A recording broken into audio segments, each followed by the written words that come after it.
de la Côte d'Azur, posé à flanc de colline, avec sa vue plongeante sur la mer Méditerranée.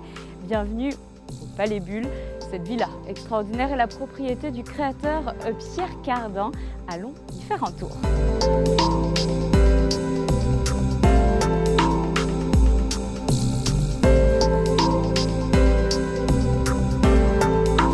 Bonjour Jean-Pascal Hesse. Bonjour Alexandra, bienvenue au Palais Bulle. Merci beaucoup de nous accueillir dans un palais de rêve. Dans un palais de rêve, oui. C'est vraiment, il y a cette notion de féerique quand on le voit depuis la route en arrivant. C'est surprenant depuis la route, on a l'impression qu'il sort de terre comme ça. Et c'est un endroit unique, c'est une maison iconique que tout le monde nous envie d'ailleurs. On peut dire que c'est vraiment une maison unique. Oui. Elle est sortie Par sa conception et par le propriétaire aussi, Pierre Cardin, qui est un couturier connu et reconnu dans le monde entier. C'est une maison qu'on nous demande souvent de visiter, qui n'est malheureusement pas ouverte, ou heureusement peut-être pas ouverte au public, parce que ça doit garder un peu l'exclusivité un petit peu de ce lieu. Comment est-ce qu'il a eu l'idée de créer ce lieu? C'est une maison qui lui est très chère. Parce que, oui, c'est une de ses maisons préférées. Lorsqu'il venait passer ses vacances l'été, il voyait cette maison sortir de terre. Donc un jour, il a été rencontrer le propriétaire, le premier propriétaire qui s'appelait Pierre Bernard, qui était un industriel bressan, et l'architecte, l'habitologue Antti Lovag. Et puis malheureusement, Pierre Bernard est tombé malade. Il a demandé à Pierre Cardin lui succéder un peu dans ce projet. Et ensuite, lui, il a continué jusqu'à la construction de l'amphithéâtre que nous verrons tout à l'heure. Et c'est une maison qui lui ressemble à Pierre Cardin, c'est une maison aussi un peu insolite. Oui, après, il l'a mis à son goût. Il a mis à son goût, il a aménagé avec certains d'ailleurs de ses meubles, comme cette commode qui est une sculpture utilitaire qu'il a dessinée, puisque Pierre Cardin a fait des meubles aussi à partir de lacs. Oui. Et puis il a mis sa collection privée aussi, et il a demandé à des artistes, parce que Pierre Cardin avait un studio de création, et certains artistes, même de grands artistes, je pense notamment à Maria Perguet, ont collaboré avec lui, et cette télévision et ces lampes, c'est Serge Monzon qui a longtemps travaillé aux côtés de Pierre Cardin. Voilà. Et puis alors avec cette vue imprenable aussi, sur la flanc de colline, sur la mer, sur la Méditerranée.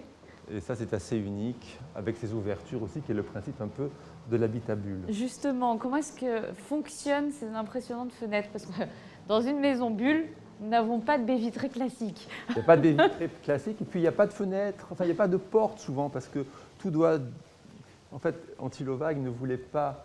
c'est un homme assez libre, et il ne voulait pas d'entrave. Donc, pour lui, une porte, c'était aussi un manque de liberté. Donc tout doit circuler dans une maison. Et donc c'est vrai que bon, mais tout circule et tout bouge aussi. Hop, de poulies, vous voyez, tout est mobile.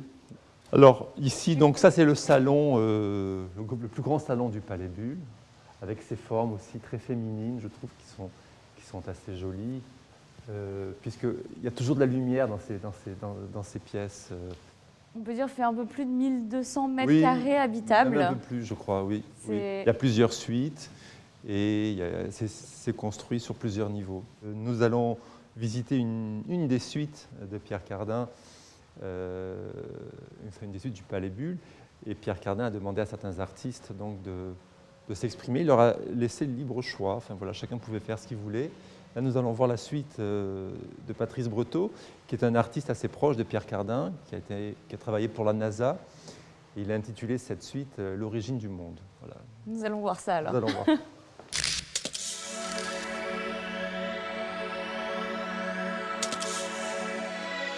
C'est une de mes suites préférées. C'est la suite de Patrice Breteau. Et comme je vous l'ai dit, Pierre Cardin lui a demandé de travailler les murs. Il a tagué ces murs avec le principe, toujours ce principe qui est ici au Palais Bulle, avec ces ronds, ces sphères. Toujours le même principe dans ces suites avec ces grandes ouvertures. Combien il y a de suites justement Il y a une douzaine de dans le suites domaine? ici. Une douzaine de Oui. suites. Là, nous allons dans la salle de bain. Il faut voir aussi l'utilisation des matériaux. C'est Pierre Cardin qui a voulu ça, tous ces marbres. C'est assez bien fait. C'est du marbre de Téhéran.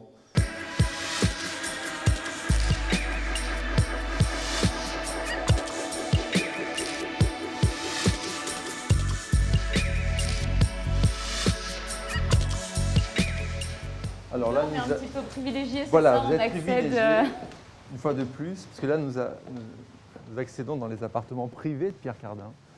C'est vrai que c'est ici, lorsqu'il vient en famille ou avec ses amis, et qu'il vit, parce qu'on a aussi ici la plus belle vue, puisqu'on est en hauteur. On est en hauteur, oui, tout à fait, par là, rapport nous à avons tout à la l'heure. petite bulle qui s'ouvre. Ah oui, ouverture Voilà. magnifique.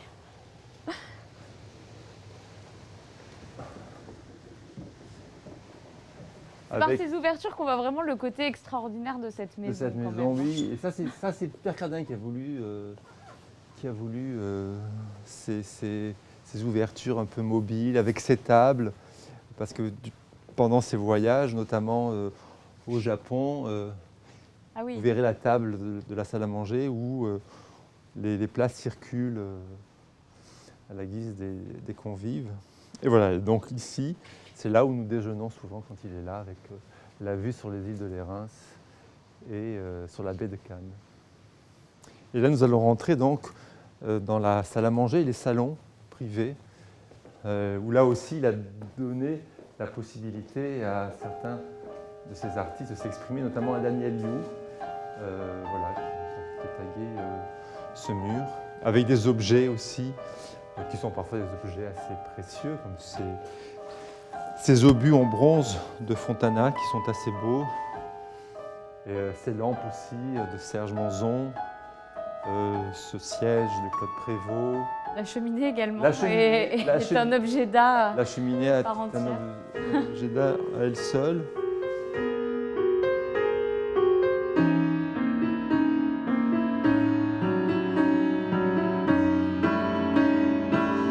C'était un véritable laboratoire artistique, Oui. en fait, on peut dire, cette Oui, oui, maison, oui.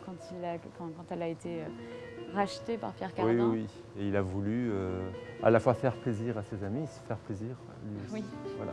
Et puis, je vous dis, comme il a aussi voulu mettre ces meubles, donc il y a ces sculptures utilitaires qu'on retrouve un petit peu partout dans les différentes pièces. Et si vous voulez, on va peut-être monter dans sa chambre, comme ça vous aurez vu Avec plaisir. aussi sur la chambre du maître.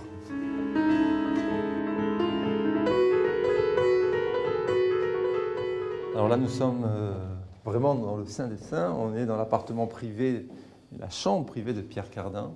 C'est sa chambre, voilà, avec cette salle de bain assez étonnante, cette baignoire, toujours avec ce marbre de Téhéran, et ces ouvertures sur la mer, avec aussi cette chambre qui a été taguée par Jérôme Tisserand, qui est un artiste qui est malheureusement décédé récemment, et avec ses couleurs assez violentes.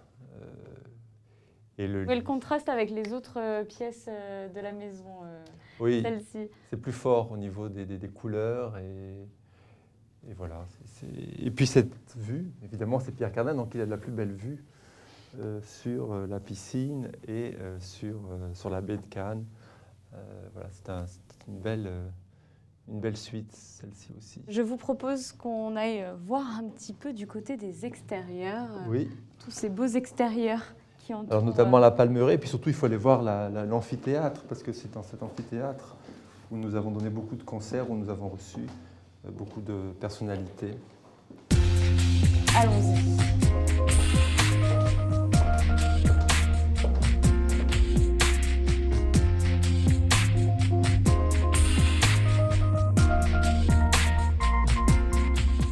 Alors là, nous sommes sur l'amphithéâtre. Cet amphithéâtre a été voulu par Pierre Cardin. Pierre Cardin, qui est un homme de culture, qui était propriétaire de l'espace Cardin à Paris, qui a toujours été versé dans les arts, voulait absolument faire ici au Palais Bulle un amphithéâtre pour recevoir des artistes. À l'origine, c'est cet endroit, Antilovag, l'architecte, l'habitologue, voulait en faire ici une aire de jeu avec un terrain de tennis. Et Cardin a refusé, il voulait absolument faire cet amphithéâtre.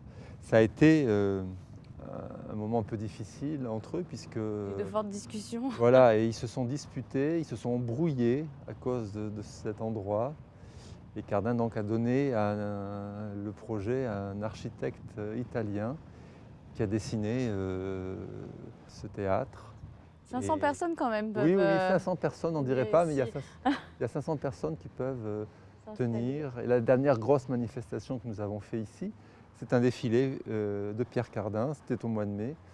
Il a fait un défilé pour ses 70 ans de création. C'est un lieu qui inspire aussi les designers et les créateurs. Et puis cet espace aussi est assez unique avec ce promontoire et cette vue à 360 degrés qui part de Cannes et qui va jusqu'à Saint-Raphaël avec cette vue sur la corniche de l'Estérel, la corniche d'Or qui est assez exceptionnelle.